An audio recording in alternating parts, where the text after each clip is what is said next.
Hey guys, welcome back to ScripSips. On today's episode, we have a really short passage. It's just Philippians chapter 4, verses 1 through 3.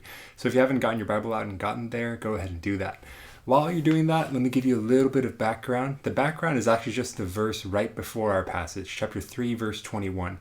Paul has just finished talking about Jesus' second coming and why that's so important for Christians. And the reason why is because it's exciting. Paul says that we'll be made like him. What that means is that we're going to be made perfect. There's not going to be any more sin in us. There's not going to be any more illness. There's no possibility of death anymore. When we see Jesus, when we die, or when he comes back, whatever happens first, that's what's going to happen for believers. And because of that, Paul tells his readers, stand firm. Now in this passage, we just have a couple key terms. The first is, in verse 3 of our passage, you see Paul refer to someone as you, Y-O-U. We don't know who that you is. Presumably, it's just someone that Paul knows in the church. It's maybe a leader who Paul trusts to take care of this problem with Euodia and Syntyche, the two women who are having an argument. And then at the end of verse 3, when Paul refers to people whose names are written in the book of life, these people are just people who are saved. It's just a fancy way of saying that. So as you read this passage, I want you to have this question in mind. What does this passage tell us about Paul's priorities? This is an important question because Paul's going out of his way to call these two women out for their beef. There's some big deal here, okay? And to answer this question, it also would be helpful if you went back to chapter 1, verse 27 and reread that for yourself. Because again, there is the other place where Paul says, stand firm. This is a very special phrase in Philippians. You'll see why I wanted you to go there. So with all that said, go ahead and read the passage for yourself. Make sure you go back to chapter 1, verse 27, pause the video, and then come back when you're ready. Okay, I hope you had a good time reading the Bible for yourself. Let me give you a quick takeaway.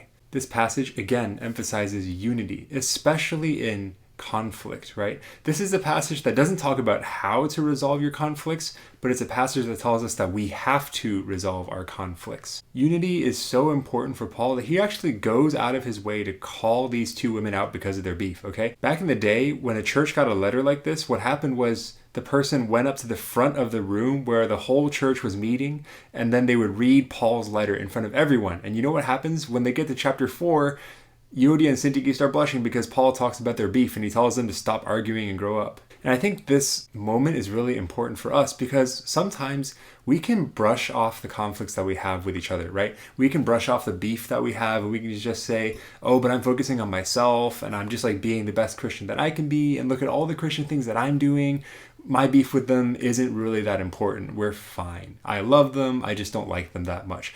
Look, this passage tells us that that's not okay, right? In verse 2, Paul even says, hey, you, friend, my trusted companion, whatever your translation says. These women did gospel ministry with me, but it's not enough. They have to agree with each other. They have to be unified. They have to deal with their conflict. Remember Paul's point in chapter 1, verse 27, right?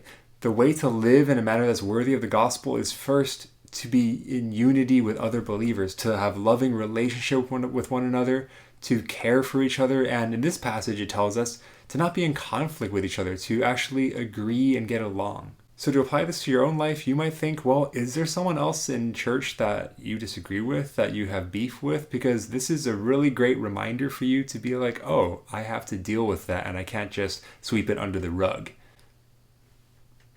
So I hope that was thought-provoking. I hope that if you do have beef with someone, that you'll deal with it. All right, see you next time.